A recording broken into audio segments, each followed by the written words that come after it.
জীবের আসল পরিচয় হচ্ছে সেই কৃষ্ণ চরণের দাস। আর এটা যখন আমরা ভুলে যাই তখনই মায়া আমাদেরকে গ্রাস করে নেয়। আর এখান থেকে যদি আমাদের মুক্তি পেতে হয় তাহলে কলিযুগে একটাই উপায়, সেটা হলো সদ্গুরু চরণ আশ্রয়। এই মায়ার সংসার আপনাকে কোনোদিন বলবে না যে তুমি এই পথে যাও গোবিন্দ পাবে। আরো যদি আপনি 5 পা এগিয়ে যান আপনার হাতটা ধরে আরো 10 পা পিছিয়ে নিয়ে আসবে, যেতে দেবে না। মায়ের সংসার আপনাকে যেতে দেবে না। একমাত্র ইহজগতে আপন হলো সদ্গুরু, যিনি একমাত্র বলতে পারেন এই পথে গেলে তুমি ভগবান তার চরণ পাদপদ্ম লাভ করতে পারবে। আপন যদি কেউ থেকে থাকে তিনি হলেন গুরু। এই জগতে আর কেউ আপন নয়। মায়ার সংসারে সবই ভুল। মাগো, পেয়েছি স্বাধীন মানব জন্ম, ৮০ লক্ষ যদি কীট পতঙ্গ হয়ে 4 লক্ষবার এই মানব জন্ম, এই 84 লক্ষ যদি ভ্রমণের পর সুন্দর দশেন্দ্রের সর্বিকযুক্ত এই সুন্দর দেহটা ৩.৫ হাত সোনার দেহ পেয়েছি, দুর্লভ মানব জন্ম পেয়েছি, কৃষ্ণ ভজনের জন্ম পেয়েছি। বলা যায় যদি আর না পাওয়া যায়, কি আমাদের করণীয়, কি করা উচিত? আমাদের কর্তব্যটা কি? সংসারকে নিয়ে আমরা সারাদিন চিন্তা করি, ভাবি, কিন্তু বৈষ্ণব পদকর্তা কি বললেন? বৈষ্ণব মহাজন বললেন, হে জীব, কোনো সাধন ভজন করতে হবে না, যাগ যজ্ঞ করতে হবে না, পূজা অর্চনা করতে হবে না। যদি একবার দুটি বাহু তুলে দুফোঁটা নয়ন বাড়ি পরিশন করে দেহ মনে প্রাণ সঁপে দিয়ে যদি একবার তাকে ডাকতে পারো, একবার। আগেকার সময়ে অন্যান্য যুগে ভগবানকে পাওয়ার জন্য অনেক ধ্যান তপস্যা যাগ যজ্ঞ পূজা অর্চনা করতে হতো মা, কিন্তু কলিতে কিছু আছে, সত্যং নাস্তি তপং শৌচ দয়া দানং না বিদ্যতে। কলিযুগে দয়াও নেই, দানও নেই, তপস্যাও নেই, আছে সত্য। তাই যদি কোনো জীব প্রভুর চরণ স্মরণ করে গৌর চরণ সার করে যদি 2 ফোঁটা নয়ন বাড়ি পরিশ্রম করে, সংসারের জন্য তো আমরা অনেক কাঁদি না, কিন্তু ভগবানের চরণে যদি 2 ফোঁটা অশ্রু বাড়ি পরিশ্রম করা যায় আর কিছু করা লাগে না। প্রভু বললেন, দেখো দেখো, এই কলিযুগে সাধন ভজন যাগ যজ্ঞ কিছু নয়। রাম আদি অবতারে ক্রোধে নানা অস্ত্র ধরে অসুরে করিল সংহার, এবে অস্ত্র না ধরিল প্রাণে কারো না মারিল, হরির নামে প্রেমে জীবে করিল উদ্ধার। শুধুমাত্র নাম, মধুমাখা হরিনাম। মহাজন বললেন, হরিনাম করো, সর্বধর্ম পরিত্যাজ্য মামেকং শরণং ভজ। যে সমস্ত ধর্ম পরিত্যাগ করে আমার শরণাপন্ন হয়, অহন্তং সর্বপাপে প্রমোক্ষামি, তার মুক্তি প্রদান করি আমি। যদি কোনো জীব সমস্ত ধর্ম পরিত্যাগ করে আমার শরণাপন্ন হয়, যদি আমার শরণে আসে। নাম ছাড়া কলিজীবের নাহি আর ধর্ম, সর্বধর্ম সার নামে শাস্ত্র বর্ণ। একবার নাম করো। তবে কেমন করে? আমরা নাম করি কেন? ভগবানকে ভালোবাসি কেন? হরে কৃষ্ণ মা বলুন, আমরা ভগবানকে কেন ভালোবাসি? ভালোবাসেন তো? কেন ভালোবাসেন? আমাকে একটা সুন্দর বাড়ি করে দাও প্রভু, একটা ভালো অমুকের বাড়ি আছে, তমুকের বাড়ি আছে, আমার একটা পাকা বাড়ি করে দাও, কি আমার একটা ছেলে দাও, কি আমার ছেলেটা বিয়ে দিয়ে দাও, আমার বৌমাটা যেন সুন্দর হয়, তবে আমি বাড়িতে কালী ঠাকুরের পূজা দেব, আমার ছেলে যদি চাকরি পায় জোড়া কালীর পুজো দেব। এই যে আমাদের আশা, আমরা উদ্দেশ্য ছাড়া ভগবানকে সেবা দিই না। কিন্তু ভগবানকে ভালোবাসতে গেলে নিঃস্বার্থে ভালোবাসতে হয়, চাওয়া লাগে না, চাইতেই সব পাওয়া যায়, কিন্তু ভালোবাসাটা সঠিক হতে হবে। আমরা তো স্বার্থ ছাড়া ভগবানকে ভালোবাসি না। স্বার্থ, শুধু স্বার্থ, এটা দাও সেটা দাও, না দিলে তোমায় ডাক করবো, সেবাও দেবো না। অনেক বাড়িতে আছে বলে মনে ইচ্ছা ছিল ভগবানের সেবা পূজা দেবো, বাড়িতে নামযজ্ঞ দেবো, ছেলে চাকরিটা যদি হতো, চাকরিটা তো পেলো না, যার কারণে আমি এসব দিকে গেলাম।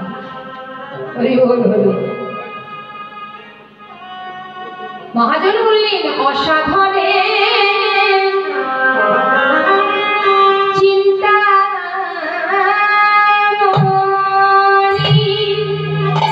বিধি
গো, নবদ্বীপে কে কে গেছেন মা?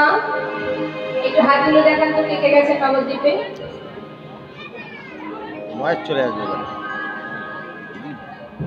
কি হলো, হাতগুলো গেল কোথায়? বাড়ি রেখে এসেছেন নাকি? ঠান্ডায় জমে গেছে সব হাত। ঠান্ডায় জমে যাচ্ছে সবার হাতে, মোটা মোটা সবার গায়ে আছে, চাদর আছে, সোয়েটার আছে। ওইদিকে হাতগুলো দেখি, নবদ্বীপে কে কে গেছেন তাদের হাতগুলো একটু দেখে নি। যাদের আছে, যাদের হাত আছে তারা তুলবে, না যাদের নেই তাদের তোলা দরকার। এক হাত কেন, দুই হাত কোথায়?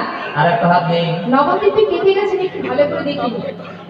জয়নিতা, জয়নিতা, আচ্ছা হাতটা নামা। এবার একটু বৃন্দাবনে কে কে গেছেন দেখি, হাত তুলে দেখা। আমার যাওয়া হয়নি বৃন্দাবনে? হয়নি? আচ্ছা এবার একটু হাত তুলে দেখান তো, কে কে দীঘায় গেছেন? চারবার গেছে। আমি দুবার। ওই হাত তুলুন, দীঘায় কে কে গেছেন? তাহলে যারা হাত তুললেন না, আমি কি এটাই বুঝে নেব যে তারাই গেছেন? বেশ, হরি বল, হরি বল। শ্রীধাম নবদ্বীপ, নবদ্বীপ চন্দ্র গৌর হরি। দেখুন, আমাদের ইহ জগতে অনেক জীব আছে যারা এখনো গৌরকে চেনে না, কিন্তু নিতাই গৌর রাধাকৃষ্ণকে সবাই চেনে, কিন্তু গৌর হরিকে চেনে না। কে গৌর সেটা জানে না। রাধা কৃষ্ণ দুই দেহ এক হয়ে নদিয়ায় গৌর হয়েছে। আমার দিকে তাকান, আপনার দেহ আমার দেহ, আমাদের তো দুটো দেহ আলাদা আলাদা। তো যদি আমি আপনাকে জড়িয়ে ধরি, আপনার দেহের সঙ্গে আমার দেহ কি এক দেহে পরিণত হবে? তাহলে রাধা কৃষ্ণ দুই দেহ কি করে এক হয়ে গেল? শ্রীমতী রাধারানী কিন্তু কোনো মায়ের গর্ভ থেকে পৃথিবীতে আসেননি, ধরায় আসেননি। রাধারানীর সৃষ্টি কোথা থেকে? গোবিন্দের বাম অঙ্গ থেকে। যেমন আমাদের একটা দেহ থেকে দুটি হাত বানিয়ে হয়েছে, একটা হাত দিয়ে যদি আরেকটা ধরে রাখি, কেউ কিছু বলবে? ঠিক তদ্রূপ শ্রীমতী রাধারানী আর গোবিন্দ দেহ দুটো, কিন্তু আত্মা একটা। শাস্ত্র কি বললেন? রাধা কৃষ্ণ একই আত্মা, দুই দেহ ধরি অনন্য বিলাসরা সাস্বাদন করি, এবে সেই দুই দেহ হলেন চৈতন্য গোসাই, রাধার ভাবরাও সাস্বাদিত হয়ে হলেন। হরি বল, হরি বল। তাহলে বাবা, যদি আমরা গৌরকে ধরি, মানে গৌর চরণ যদি সার করতে পারি, রাধা গোবিন্দের যুগল পাওয়া হয়ে যাবে, তাই না মা? তা কি বললেন যে গৌর চরণ সার করো? তো গৌর চরণ সার করতে হবে কেমন করে? ঝপ করে ছুটে গিয়ে গৌরের চরণে আশায় ঠিক বললাম, হয়ে গেল না। অনেকগুলো তো নিয়ম আছে। বদনে কৃষ্ণ নাম করতে হবে, প্রেরাদপি শুনেছেন তরুরীব সহিষ্ণুনা, অমানির মানবের কীর্তনীয় সদা হরি। সর্বদাই ভগবত চিন্তা করো, দীনতা প্রকাশ করো, সহিষ্ণুতা দেখাও। দীনতা থাকতে হবে। আমাদের প্রত্যেকের মনে হিংসা আছে, আছে না?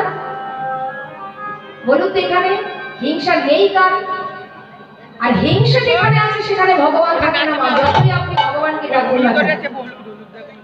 হিংসা ছিল কার? মহাভারতে দুর্যোধনে, যার কারণে কিন্তু ভগবান তার সঙ্গ দেননি, কিন্তু নিঃস্বার্থে ভালোবেসেছিল পঞ্চ পাণ্ডব।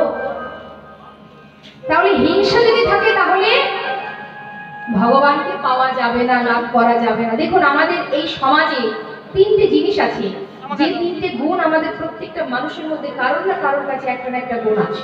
সেটা কি? সত, রজ আর তম। এই যে তিনটে বিষয়, তিনটে গুণ, একটা না একটা গুণ কারোর মধ্যে না কারোর মধ্যে আছে। সত, রজ আর তম। তমগুণটা কেমন বাবা? দেখবেন লক্ষণগুলো, যদি কারোর মধ্যে তমগুণ থাকে, সে কি করে?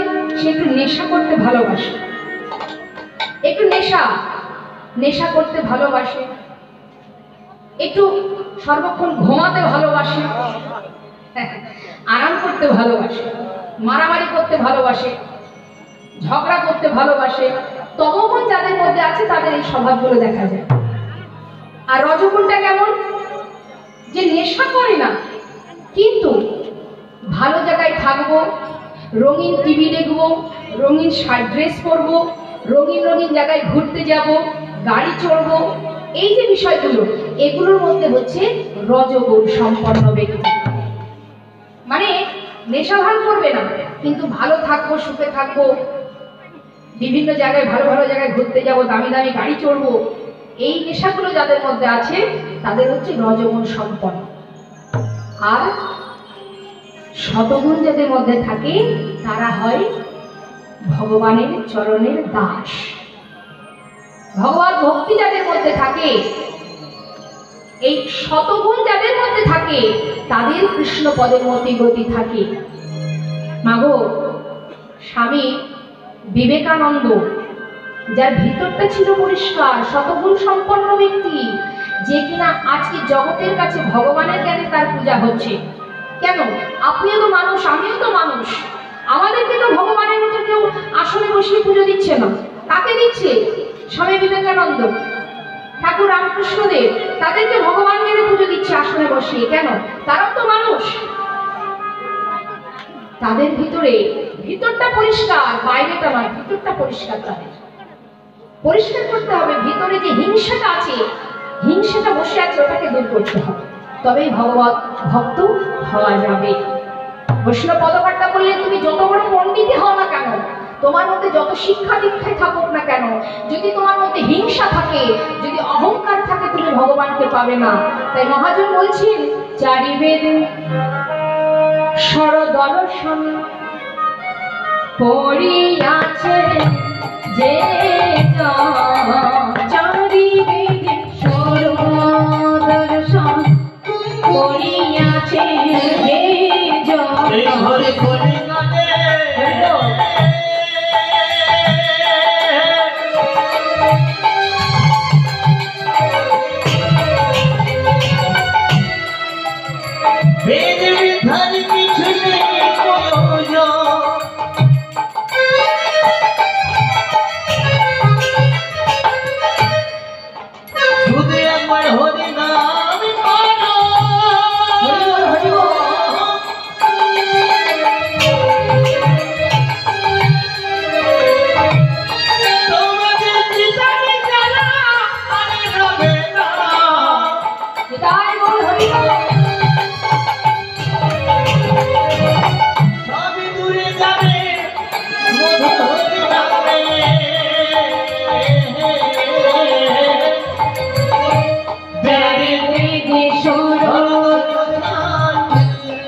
সে যদি গৌরঙ্গ নাহি ভাগে, সে যদি গৌরঙ্গ নাহি ভাগে, বৃথাতা অধয় লোচন বিহীনা বিধাতা অধয় লোচন বিহীনা দর্পণে অন্ধে কিবা কাজে, দর্পণে অন্ধে কিবা কাজে। দর্পণ মানে কি মা? আয়না। একটা অন্ধ ব্যক্তির সামনে আয়না যদি আপনি ধরেন, আয়নায় কিছু মুখ দেখতে পাবেন? তাহলে অন্ধ ব্যক্তির কাছে আয়নার কি কোনো মূল্য আছে? ঠিক তদ্রূপ আপনার মধ্যে যতই পাণ্ডিত্য থাকুক, যতই আপনি শিক্ষা অর্জন করেন, দেখবেন এই জগতে কেউ যদি একটু লেখাপড়া জানে, সে কিন্তু খুব অহংকার দেখায়। আমি অনেক পাণ্ডিত্য অর্জন করেছি, আমি অনেক বেদবিদ্যা পড়েছি, কিন্তু শাস্ত্র বলছেন বিদ্যান দদাতি বিনয়া। প্রকৃত যদি কেউ বিদ্বান হয়, তার ভিতরে দীনতা দেখা যায়, অহংকার নয়, তার মধ্যে বিনয় থাকে, নত। কিন্তু যদি কোনোদিন নিজে অহংকার করে, অহংকার করলে কিন্তু ওই ঠিক দর্পণ অর্থাৎ আয়নার মতো অবস্থা হবে না। অন্ধ ব্যক্তির কাছে আয়নার যেমন মূল্য হয় না, তুমি যত বড় পণ্ডিতই হও না কেন, তোমার মধ্যে যদি দীনতা না থাকে, মহাজন বললেন বৃথা তার অধ্যয়ন, কোনো লাভ নেই। ভালো যদি বাসতে হয়, অন্তর থেকে ভালোবাসো, মন থেকে ভালোবাসো। আমরা ভালোবাসি কি? কেন? মানে কেমন আমাদের ভালোবাসাটা? স্বার্থের জন্য, আর কিছু না। তাই বৈষ্ণব পদকর্তা বললেন, যদি কেউ মনে প্রাণে ভালোবাসে থাকে, যদি সে লেখাপড়া নাও জানে তাতে কোনো দুঃখ নেই, শুধু চাই ভক্তি। এক ভক্ত গুরুদেবের কাছে গেছে দীক্ষা গ্রহণ করবার জন্য। এখন গুরুদেব তাকে মন্ত্র দিয়েছেন আর একটা ছোট গীতা দিয়েছেন মা, দিয়ে বলেছে প্রতিদিন শুদ্ধ বসনে দুপুরে স্নান করে ঠাকুরের সিংহাসনের সামনে বসে তুমি এক অধ্যায় করে গীতা পাঠ করো। সবাইকেই বলে, সব গুরুদেবই বলেন। এখন সে তো লেখাপড়া জানে না বাবা। আহা, গুরুদেবের দেওয়া সে গীতাটা নিয়ে ঘরে ঢুকে ঠাকুরের সিংহাসনে রেখেছেন। প্রতিদিন স্নান করে শুদ্ধ বসনে সেই গীতাটা হাতে করে নিয়ে, সেটা তো আর পড়তে পারে না মা। তা গীতার উপরে যে ছবিটা আছে না, যে অর্জুন রথে বসে আছে আর ভগবান কৃষ্ণ রথ চালাচ্ছে, নিতাই গৌর হরি বল, ওই ছবিটা দেখে আর কখনো কখনো মৃদু মৃদু হাসে, আবার কখনো কখনো অধর নয়নের বাড়ি পরিশ্রম করে কাঁদে। এখন পাড়াপড়শি প্রতিদিন ওই কাণ্ড দেখে তারা তিরস্কার করতে শুরু করলো। তারা বলতে লাগলো লেখাপড়ার কিচ্ছু জানে না, সে আবার বসে বসে গীতা হাতে করে নিয়ে কাঁদছে, যেন মনে হচ্ছে গীতার সারমর্ম সব বুঝে ফেলছে। ব্যঙ্গ করে, কত বড় পণ্ডিত হয়েছে দেখো। আহ, কিন্তু সেই ভক্তটি প্রতিদিন কাঁদে। মা দেখবেন প্রতিদিন যদি আপনি ভগবান চিন্তা করেন, রাত্রে ঘুমের মধ্যেও আপনি তার দর্শন পাবেন। আপনার চিন্তাটা যেখানে থাকবে রাত্রেও কিন্তু আপনাকে সেটাই দেখতে হবে। প্রভু স্বপ্ন দেখাচ্ছে, ভক্ত তুমি যে প্রতিদিন আমার গীতা হাতে করে নিয়ে কাঁদো বা হাসো, কারণটা কি? তুমি তো পড়তে জানো না, তাহলে তুমি কি বুঝেছো কি তার মর্ম? সেই ভক্তটি কেঁদে কেঁদে বলছে, প্রভু সবার আগে যদি আমি হাসি কেন জানো? সবার আগে আমি হাসি এই জন্য যে অর্জুনের মতো এত বড় ভক্ত কয়জনা হতে পারে, গিয়ে বসে আছে রথে আর তুমি রথ চালাচ্ছ। আর কাঁদি কেন জানো? গীতা পড়বার মতো শক্তি তুমি আমাকে দাও। এর মধ্যে কি আছে আমি জানি না, কিন্তু দেখবার মতো নয়ন তো তুমি দিয়েছো।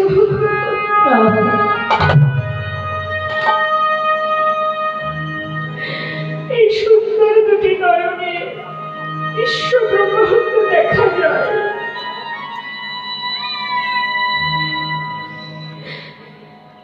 তুমি বসে আছো রথের সারথি হয়ে, আর অর্জুন রথে বসে আছে, যিনি বিশ্ব ব্রহ্মাণ্ডের মালিক, যার এক পলকে বিশ্ব ব্রহ্মাণ্ড লয় হতে পারে। কত বড় ভক্ত হলে যার রথ চালানোর সারথি তুমি হতে পারবে। এত বড় ভক্ত কয়জনা হতে পারে না?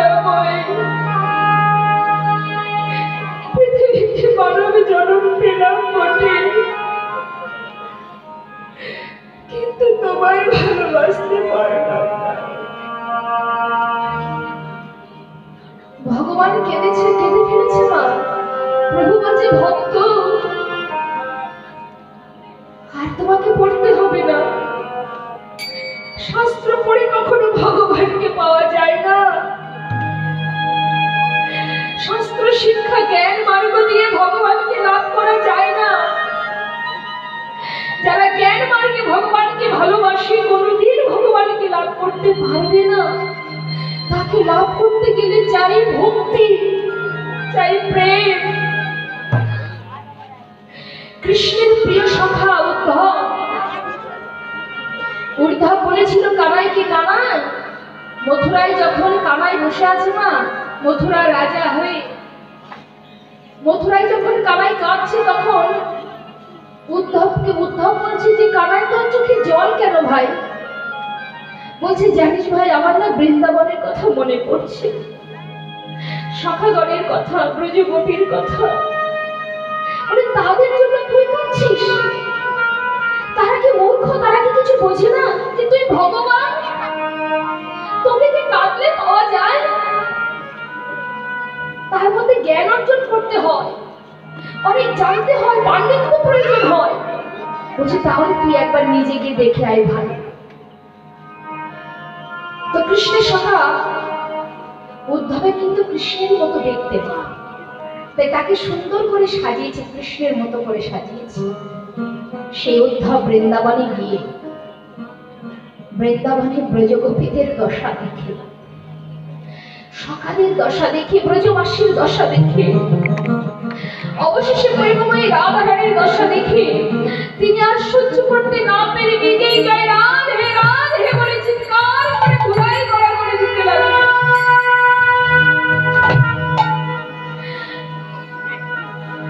শ্রীমতী রাধারানীকে একদিন গোবিন্দ বলেছিলেন, রায় তুমি যে আমাকে এত ভালোবাসো, আমার জন্য তুমি ধোয়ার চলে বসে বসে বাদিনীর ঘরে কাঁদো। আজ আমার বড় ইচ্ছা হচ্ছে তোমাকে কিছু দেব, বলো রায় তুমি কি চাও? রায়ধনী বললেন, প্রাণনাথ তুমি আমায় দিতে চাও, তবে দাও, আশীর্বাদ করো আমার যে তুমি আমাকে ভালোবাসো বা নাই বাসো, আমি যেন তোমায় ভালোবাসতে পারি। তোমার তো অনেক গোপী আছে যারা আমার থেকে তোমায় ভালোবাসে, কিন্তু আশীর্বাদ করো আমাকে। তুমি ভালো নাও বাসতে পারো, তাতে কোনো দুঃখ নেই। এই আশীর্বাদ করো যেন আমি তোমায় ভালোবাসতে পারি। এই হচ্ছে ভক্তি মা, এই হচ্ছে প্রেম। অন্তর থেকে ভালোবাসতে হয়। তাই বৈষ্ণব পদকর্তা বললেন, তার জন্য বিদ্যা বুদ্ধি জ্ঞান কিছুর প্রয়োজন হয় না। যদি কেউ মনে প্রাণে ভালোবাসে, যেমন ভাবেই ভালোবাসো, তার জন্য কোনো নিয়ম নেই, তার জন্য কোনো সময় নেই। যেখানেই থাকো, ভগবান বললেন যেখানেই থাকো না কেন, অপবিত্র পবিত্র বা সর্বাবস্থানগত বা জনসরে পুণ্ডরিকাক্ষ সবাজ্য কল্পম শুচি। তুমি পবিত্রই থাকো আর অপবিত্রই থাকো, তুমি শুচি বা অশুচি যাই হও না কেন, যখনই আমাকে স্মরণ করবে আমি তোমাকে পবিত্র করে আমার বুকে তুলে নেব। নিতাই গৌর হরি বল। তাই মহাজন বললেন, বেদ বিদ্যা দুহু কিছু নাহি জানো তো, বেদ বিদ্যা দুহু কিছু নাহি জানো তো, বেদ বিদ্যা দুহু কিছু নাহি জানো তো, সে যদি রঙ্গ করে